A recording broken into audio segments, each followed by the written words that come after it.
5G बहू। सुमित्रा जी का बेटा था अमित और बहू का नाम था अमृता।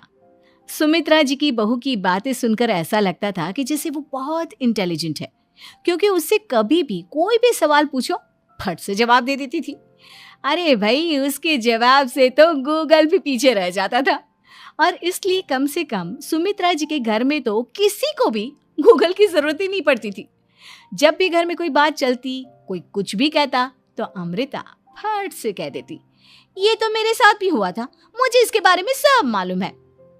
एक दिन सुमित्रा जी अमित और अपनी बहू अमृता के साथ अमित के बुआ जी, फूफा जी यानी कि मुकेश और उर्मिला जी के यहाँ पर मिलने के लिए गए। अरे बहुत अच्छा किया अमित बेटा, इतने दिनों के बाद आए हो तुम। हाँ सुमित्रा भाभी, कभी तो आ जाया करिए अपने बच्चों को लेकर। आपकी बहू के आने से तो हमारे घर में भी रौनक आ गई है। वो क्या है ना, अमित ऑफिस के काम में बहुत बिजी रहता है, इसलिए उसे तो वक्त ही नहीं मिल पाता। अच्छा, लगता है नौकरी काफी मुश्किल है अमित की। अरे नहीं फूफा जी, ऐसी कोई बात नहीं है। आप तो जानते हैं ना प्राइवेट जॉब में कितना काम होता है। अरे कोई समझे ना समझे, मुझे तो पता है प्राइवेट नौकरी में इतना काम करना पड़ता है कि इंसान की आफत आ जाती है। लेकिन बेटा, तुमने तो कभी जॉब की ही नहीं, तुम्हें कैसे पता? अरे जॉब नहीं की तो क्या हुआ मम्मी जी, सब जानती हूँ मैं। सबसे पहले ऑफिस में जाओ, वहां पर अपनी एंट्री डालो, उसके बाद दिन भर सिस्टम पर बैठकर काम करो। चारों तरफ कैमरे लगे होते हैं, आप अपनी नजर इधर की उधर नहीं कर सकते। उसके बाद दिन भर बॉस की चिक चिक सुनो, वो अलग से। यही सब होता है, मुझे ना सब पता है। अरे बहू रानी तो काफी इंटेलिजेंट है, हर बात की खबर है इसको। थोड़ी देर बाद, अब देखिए सुमित्रा भाभी, इतने दिनों के बाद आई हैं आप, खाना खाकर ही जाना, ऐसे तो मैं आपको जाने नहीं दूंगी। वैसे बुआ जी, खाने में क्या बनाया है? वो क्या है ना बेटा, आज तुम्हारी बुआ जी की तबीयत थोड़ी ठीक नहीं थी, इसलिए हमने सोचा कि जब तुम लोग यहाँ आ जाओगे तो बाहर से खाना मंगवा लेंगे और साथ में बैठकर खाएंगे। लेकिन बस प्रॉब्लम इतनी सी है कि मुझे बाहर से खाना ऑर्डर करना नहीं आता। सोचा जब अमित आएगा तो उसी को बोल दूंगी। अरे मुझे आता है ना, मैं कर देती हूँ ऑर्डर। बताइए क्या क्या मंगाना है आपको? इटालियन, कॉन्टिनेंटल, इंडियन, पंजाबी, सब पता है मुझे। क्या बात है बहू, क्या घर में भी खाना रोज बाहर से ऑर्डर करती हो? अरे नहीं बुआ जी, ऐसी कोई बात नहीं है, बस मुझे ना सब पता है। कोई बात नहीं अमृता, मैं अपने फोन से ऑर्डर कर देता हूँ। अरे क्या बात है, आजकल ऑनलाइन डिलीवरी पर कोई ऑफर नहीं चल रहा है, वरना काफी पैसे बच जाते हैं। कैसी बात करते हैं अमित, मैं कह रही हूँ ना मुझे सब पता है। मुझे एक बहुत अच्छा ऑनलाइन डिलीवरी वाला मालूम है, जहाँ पर 50% ऑफ मिल जाएगा। और आज तो वैसे भी फ्राइडे है ना, फ्राइडे को तो उस पर 50-70% ऑफर मिलता ही मिलता है। अरे क्या बात है, इसके बारे में तो मुझे पता ही नहीं था। अरे बेटा, जिस चीज के बारे में किसी को पता नहीं होता, हमारी बहू को पता होता है। एक काम कर, तू उसी को ऑर्डर करने दे। क्या बात है अमृता बेटा, तुम तो बहुत इंटेलिजेंट हो, सब कुछ जानती हो। कुछ दिनों के बाद सुमित्रा जी की कुछ सहेलियां उनसे मिलने के लिए आती हैं। अरे सुमित्रा बहन कैसी हो, बहू कैसी है तुम्हारी? अरे पूछिए मत, बहुत इंटेलिजेंट है मेरी बहू, सब कुछ जानती है। क्या बात है, बहू के आने के बाद तो औरतें दुखी हो जाती है, लेकिन तुम तो बहुत खुश लग रही हो। वो क्या है ना, मेरी बहू है ही इतनी अच्छी। अरे तो बुलाओ ना, हमारे साथ बैठेगी, बातें करेंगी तो हमें भी अच्छा लगेगा। सुमित्रा जी अमृता को बाहर बुलाती हैं और उसके बाद सब लोग बातें करने लगते हैं। क्या बताऊं, कुछ दिनों से घुटनों में इतना दर्द हो रहा है कि चला भी नहीं जाता। अब बुढ़ापे में तो ये सब चलता ही रहता है, क्या कर सकते हैं। आंटी जी, आप योगा करिए, योगा और साथ में ना काले तिल खाया करिए, आपके घुटनों का दर्द भाग जाएगा। लेकिन तुमको ये सब कैसे पता बेटा? अरे मेरे भी घुटनों में दर्द होने लगा था, मैंने योगा किया और काले तिल के साथ गुड़ मिलाकर उनके लड्डू बनाकर खाए, एकदम ठीक हो गए हैं मेरे पैर। अमृता, ये तुम क्या कह रही हो? इतनी कम उम्र में तुम्हारे पैरों में दर्द कैसे हो सकता है? अरे मम्मी जी सच कह रही हूँ, एक बार अगर कोई ये नुस्खा अपना लेना बस मज़ा आ जाए। ठीक है बेटा, अगर तुम कहती हो तो मैं ये करके देखती हूँ। मुझे सब पता है आंटी जी, ये मेरे साथ हो चुका है, इसीलिए तो बता रही हूँ मैं आपको, ऐसे नहीं बताती किसी को। कुछ दिनों के बाद अमित अमृता को अपने दोस्तों के साथ घूमने के लिए ले जाता है। क्या यार, क्या जिंदगी हो गई है। सारा दिन ऑफिस का काम करते रहो, अपनी हेल्थ पर तो ध्यान ही नहीं दे सकते। अरे क्यों नहीं दे सकते अपनी हेल्थ पर ध्यान? सब दे सकते हैं, इंसान चाहे तो कुछ भी कर सकता है। क्या बात है भाभी, आप इतनी श्योरिटी के साथ कैसे कह सकती हैं? अरे आजकल ना एक से एक एप्लीकेशन है मार्केट में, और जानते हैं उसमें कुछ एक्सरसाइज तो ऐसी बताते हैं जिन्हें आप अपने ऑफिस में बैठे बैठे, मेरा मतलब लैपटॉप पर काम करते करते भी कर सकते हैं। अमृता, ऐसी एक्सरसाइज के बारे में तो मुझे भी नहीं पता था, तुम्हें कैसे मालूम? अरे मुझे सब पता है, हर चीज की खबर रखती हूँ मैं, जानते हैं ना आप। लेकिन ऐसी कौन सी एप्लीकेशन है और ऐसी कौन सी एक्सरसाइज है भाभी? एक मिनट, मैं आपको अपने मोबाइल में दिखाती हूँ। अरे वाकई में भाभी तो सही कह रही हैं। देखो यार, इसमें कितनी अच्छी एक्सरसाइज दिखाई गई है। अपनी चेयर पर बैठे बैठे एक्सरसाइज भी कर लो, काम भी और हेल्थ भी। वाह भाभी वाह, मजा आ गया। लेकिन अमृता, तुम्हें इस बारे में कैसे पता?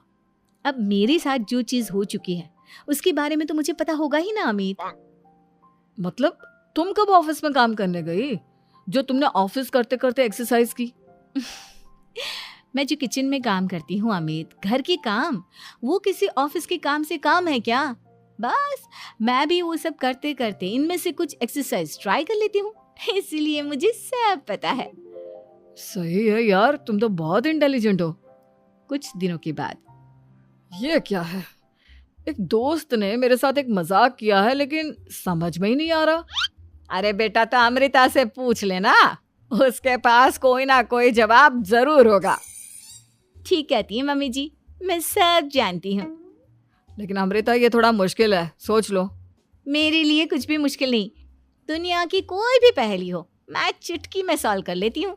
अच्छा ठीक है, देखो मेरे दोस्त ने मुझे एक खाली पेपर दिया है और कहा है कि इस पर उसने मेरे लिए कुछ मैसेज लिखा है। अब एक बात बताओ यार, खाली पेपर पर, आई मीन जिस पर कुछ भी नहीं लिखा हुआ, उसे मैं कैसे पढ़कर बताऊं? अरे बस इतनी सी बात, इसे तो मैं चुटकियों में सॉल्व कर दूंगी अमित। लेकिन कैसे बहू, इस पेपर पर तो वाकई में कुछ नहीं लिखा हुआ, एकदम खाली पेपर है, कैसे, क्या पढ़ोगी तुम? अमित, एक छोटा सा काम करो, जल्दी से एक मोमबत्ती लेकर आओ। अरे बहू, पेपर में आग लगाने का इरादा है क्या? नहीं मम्मी जी, इस पेपर पर अमित के दोस्त का लिखा हुआ मैसेज पढ़ने का इरादा है। अमित कैंडल लेकर आता है। अब ना बस इस पेपर को धीरे धीरे कैंडल के ऊपर घुमाते रहो, देखना 2 ही मिनट में मैसेज आपकी आंखों के सामने होगा। अच्छा ठीक है, मैं ऐसा करके देखता हूँ। 2 मिनट के बाद, अरे वाकई में इस पर तो अक्षर बनने लगे, लेकिन ये हुआ कैसे? और अमृता, तुम्हें कैसे पता? बहुत सिंपल है मम्मी जी, अमित के दोस्त ने नींबू के रस से मैसेज लिखकर उसे सुखा दिया। अब अगर मैसेज पढ़ना हो ना तो पेपर को आग के सामने ले जाओ और लेटर्स अपने आप उभर कर आ जाते हैं। वाह बहू, लेकिन तुम ये सब कैसे जानती हो? अरे मम्मी जी, जब मैं छोटी थी ना तो अपनी सहेलियों के साथ ऐसे ही गेम खेला करती थी। ये तो मेरे साथ कितनी बार हो चुका है, मुझे सब पता है। थैंक यू यार अमृता, तुम्हारी वजह से हमें कुछ भी सोचने की जरूरत ही नहीं पड़ती, तुम सब कुछ बता देती हो। कुछ दिनों के बाद सुमित्रा जी को अमृता के प्रेग्नेंट होने की खुशखबरी मिलती है और सुमित्रा जी अमृता को डॉक्टर के यहाँ लेकर जाती है। देखिए सुमित्रा जी, आपकी बहू की तबीयत बिल्कुल ठीक है, किसी भी तरह की चिंता करने की कोई ज़रूरत नहीं है, लेकिन हाँ, उनको आयरन वाली डाइट खाने की बहुत ज़रूरत है। ठीक है डॉक्टर साहब, आप बता दीजिए मैं अपनी बहू को क्या क्या खिलाऊं ताकि उसकी तबीयत ठीक रहे और आने वाले बच्चे की भी। अरे मम्मी जी, इसमें डॉक्टर से पूछने की क्या ज़रूरत है, किशमिश है, अनार है, पालक है, ये सब खाना चाहिए, आयरन का लेवल बिल्कुल बराबर रहता है। अरे वाह, आपकी बहू तो सब कुछ पहले से ही जानती है। ये तो बहुत अच्छी बात है। देखो, आयरन के साथ तुम्हें कैल्शियम भी खाना होगा। जानती हूँ मैं, अगर आयरन की खाली सप्लीमेंट लेते हैं और कैल्शियम नहीं लेते तो बॉडी उसे अच्छे से एब्जॉर्ब नहीं कर पाती। सब पता है मुझे। बहू ये भी मालूम है? हाँ मम्मी जी, आप तो जानती है ना, मुझे सब पता है। आपकी बहू की बातें सुनकर अच्छा लग रहा है। मुझे ऐसी बहुत कम लड़कियां मिलती हैं जिन्हें इतनी नॉलेज होती है, सारे सवालों के जवाब देती है। और हमारे इंडिया में तो वैसे भी हालात बहुत खराब है। बिल्कुल ठीक कह रहे हैं आप डॉक्टर साहब, लेकिन मैं उन लड़कियों की तरह नहीं हूँ। बहुत ख्याल रखती हूँ मैं हर चीज़ का। और जानती हैं आप, हमारे घर में तो किसी को किसी चीज़ के बारे में गूगल करने की ज़रूरत ही नहीं पड़ती। बिल्कुल ठीक कह रही है अमृता। अरे कुछ भी पूछ लो इसे, सब पता होता है। अरे वाह, तुम तो बड़ी कमाल की लड़की हो। चलो, ये तो बहुत अच्छी बात है, लेकिन फिर भी डॉक्टर की सलाह पर पूरा ध्यान देना चाहिए। वैसे क्या चाहिए तुम्हें, बेटा या बेटी? अरे डॉक्टर साहब, कुछ भी हो जाए, बस बच्चा अच्छे से हो जाना चाहिए। मुझे तो दोनों में से किसी से कोई भी परेशानी नहीं। और सुमित्रा जी, आप? डॉक्टर मैडम, मुझे तो लड़के और लड़की में कभी भेद करने की आदत ही नहीं है। पोता आए या पोती, मेरे लिए तो दोनों एक बराबर है। सुनकर अच्छा लगा। वैसे आप जानती हैं, हमारे यहाँ पर तो लोगों को बड़ी बेचैनी रहती है ये जानने की कि पेट में लड़का है या लड़की, लेकिन विदेशों में ऐसा नहीं होता। हाँ, वहाँ पर तो सब कुछ पहले से ही बता देते हैं ना। ये भी कोई बात हुई भला? लेकिन तुम्हें कैसे पता कि वहां पर सब कुछ पहले ही बता देते हैं? अच्छा हाँ, तुम तो सब कुछ पहले से ही जानती हो ना। तुम्हारे साथ तो सब कुछ पहले से ही हो चुका होता है। नहीं मम्मी जी, ये तो मेरे साथ पहली बार हो रहा है, इसलिए मैं ये डायलॉग नहीं बोल सकती। अमृता की बात सुनकर सुमित्रा और डॉक्टर दोनों हंसने लगते हैं।